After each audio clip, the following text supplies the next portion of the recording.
অত্র গোসাইগাঁওয়ের আমাদের প্রিয় সহকর্মী সহযোদ্ধা সাবেক ছাত্রনেতা মশিউর রহমানকে আপনারা সবাই চিনতেন জানতেন। সেই মশিউর রহমান রোড অ্যাক্সিডেন্ট করে সে মারা গেছেন। তার রুহের মাগফিরাত কামনা করে আমি আমার সংক্ষিপ্ত বক্তব্য শুরু করছি।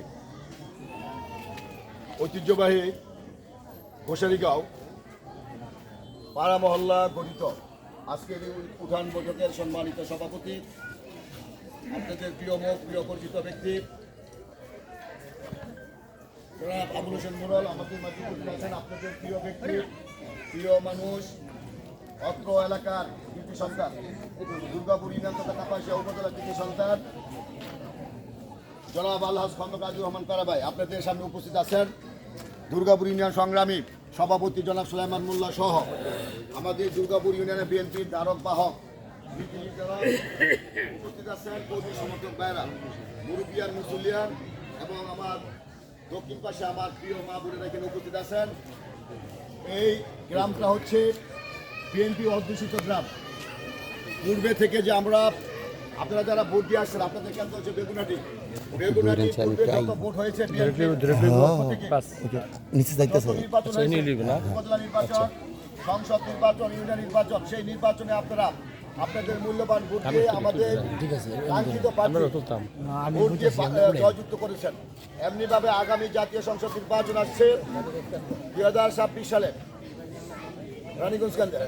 26 সালে 12ই ফেব্রুয়ারি যে ত্রয়োদশ জাতীয় সংসদ নির্বাচন আসছে, সেই নির্বাচনে আপনারা ধানের শীষ মার্কায় মূল্যবান আপনাদের কাঙ্ক্ষিত প্রার্থীকে ভোট দিয়ে জয়যুক্ত করবেন। জয়যুক্ত করলে কি হবে, আমাদের এমপি শাহরিয়াত হান্নান রিয়াজ ভাই এমপি হবেন, সংসদে যাবেন। তারপরে পাশ করলে আপনাদের যে প্রিয় ব্যক্তি জনাব আলহাজ খন্দকার আজিজুর রহমান প্যারাভাইয়ের হাতকে শক্তিশালী করা হবে। তো ওনার হাতকে যদি শক্তিশালী করতে পারেন, তাহলে এই এলাকার উন্নয়ন, রাস্তাঘাট, কালভার্ট, ব্রিজ এবং মানুষের যে উন্নয়ন, মানুষের যে অধিকার, সেই অধিকার উনি নিয়ে আসতে পারবেন। এখন হয়তোবা আবেদন করে চেয়ে নিয়ে আসতে হয়। যখন আপনারা নির্বাচিত করবেন, তখন আর চেয়ে আনতে হবে না, ওনার কাছে কাজ আসবে, উনি কাজ দিবেন।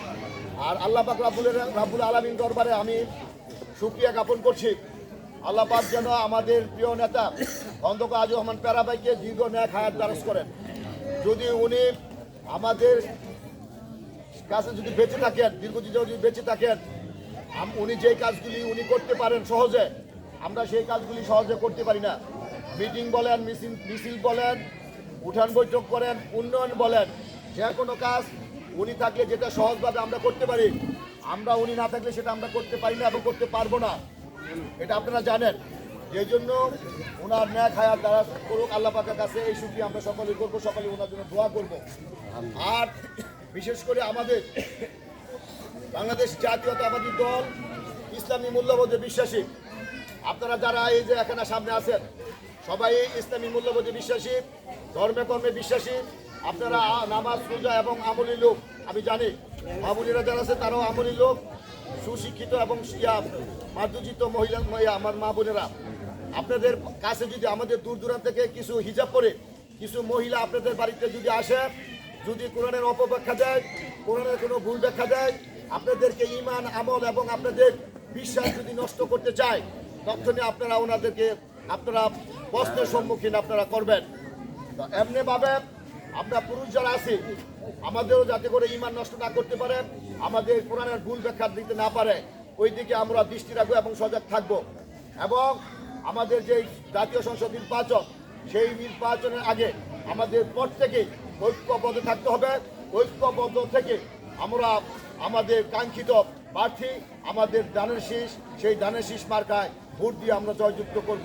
আর ধানের শীষে আপনারা কেন ভোট দিবেন, পূর্বে কেন ভোট দিয়েছেন, পূর্বে আপনারা ভোট দিয়ে জয়যুক্ত করে আমাদের এই বিএনপি রাষ্ট্র ক্ষমতায় অনেকবার রাষ্ট্র ক্ষমতায় আসছেন।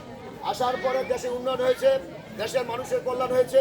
এই দেশের রাস্তাঘাট, ব্রিজ, কালভার্ট, স্কুল, কলেজ, মাদ্রাসা সকল উন্নয়ন আমরা হয়েছে, মানুষের উন্নয়ন হয়েছে। জিনিসপত্র, দ্রব্যমূল্যের যে জিনিসপত্র দাম, এগুলো একবারে মানুষের সহনশীল অবস্থায় ছিল, কিন্তু এখন দ্রব্যমূল্যের দাম অনেক ঊর্ধ্বগতি। কারণ গত 16 বছর যারা এই দেশ পরিচালনা করেছে, দেশ শাসন করেছে, তারা লুটে পুটে তারা এই দেশকে লুটেপুটে খেয়ে এই দেশের অর্থ তারা বিদেশে পাচার করে আমাদের এই অর্থনীতিকে একবারে খারাপ অবস্থা নাজুক করে দেওয়া হয়েছে ভাইয়ের আমার। এই জন্য এই দলকে একজন আদর্শিক দল, এই দল মানুষের কল্যাণের দল, এই দল ইসলামের পক্ষে দল, এই দল মানুষের উন্নয়নের দল, এই দল হচ্ছে জনগণের দল। এই দল মানুষের যে গণতন্ত্র যে অধিকার, যে গণতন্ত্রের অধিকার জন্য দীর্ঘ 16 বছর আন্দোলন সংগ্রাম করে আজকে আমাদের যে কাঙ্ক্ষিত ভোট এবং গণতন্ত্রকে ফিরে আনার যেই প্রত্যয় আপনারা এই ছাত্রজনতা দেখিয়েছেন এবং আমাদের বিএনপির তৃণমূল আন্দোলন সংগ্রামে দেখিয়েছেন, সেটা বই প্রকাশ ঘটবে আগামী 12ই ফেব্রুয়ারি যে জাতীয় সংসদ নির্বাচনে। সেই জাতীয় সংসদ নির্বাচনে আপনারা সবাই দানা শীষে ভোট দেবেন না, সবাই আতাঙ্গান ইনশাআল্লাহ দানা শীষে আপনারা ভোট দিবেন, আপনারা আমাদের পাশে থাকবেন, আমরা আপনাদের পাশে আছি এবং খন্দকার আজিজুর রহমান তারা ভাই আপনাদের আপদে বিপদে পাশে আছে, এখনো অতীত ছিল, ভবিষ্যতে থাকবে। আর মা বোনেরা আপনারা যারা আছেন, আপনাদের বয়স্ক ভাতা, বিধবা ভাতা, বিসিবি যেগুলি আপনারা পান নাই, দীর্ঘ 16 বছর যেগুলো আমরা বঞ্চিত হয়েছেন, আপনাদেরকে বঞ্চিত করা হয়েছে। এই রাষ্ট্র সবার, এই রাষ্ট্রে যেহেতু সবার, সকলের অধিকার পাওয়ার অধিকার কিন্তু সকলের আছে। যারা গরিব দুঃখী মেহনতি মানুষ যারা আছেন, আপনাদের এই অধিকার পাওয়ার আপনাদের রাইট আছে। আপনারা আগামী দিনে আমাদের প্রার্থী ধানের শীষ মার্কা ভোট দিয়ে জয়যুক্ত করবেন। এই সকলে আমরা দলমত নির্বিশেষে যারা অধিকার থেকে বঞ্চিত হয়েছেন সেই অধিকার আমরা ফিরিয়ে দিব, এই আশাবাদ ব্যক্ত করে আমি আমার সংক্ষিপ্ত বক্তব্য শেষ করছি। সকলের সুস্বাস্থ্য কামনা করে আমি আমার সংক্ষিপ্ত বক্তব্য শেষ করছি। বাংলাদেশ জিন্দাবাদ, শহীদ রাষ্ট্রপতি জিয়াউর রহমান জিন্দাবাদ, দেশনেত্রী বেগম খালেদা জিয়া জিন্দাবাদ, শহীদ জিয়া অমর হোক, আমাদের আসম হান্নান শাহ পিএইচি মহোদয় অমর হোক, শাহরিয়াজ হান্না রিয়াজা জিন্দাবাদ, খন্দকার আজিজুর রহমান তারাবাদ জিন্দাবাদ জিন্দাবাদ। আসসালামু আলাইকুম। বাংলাদেশ জাতীয়বাদী দলের দুর্গাপুর ইউনিয়ন শাখার সম্মানিত সভাপতি জনাব সুলাইমান চাচা। আসুন ভাই। এই অঞ্চলের কৃষি সন্তান খন্দকার আজিজুর রহমান তেরা ভাই সহ আমাদের দলীয় নেতৃবৃন্দ এবং উপস্থিত মা ও বোনেরা, এলাকার মুরব্বিয়ান, আপনারা আমাদের নেতৃবৃন্দের বক্তব্য শুনছেন না সবাই? আপনারাও বক্তব্য দিয়েছেন।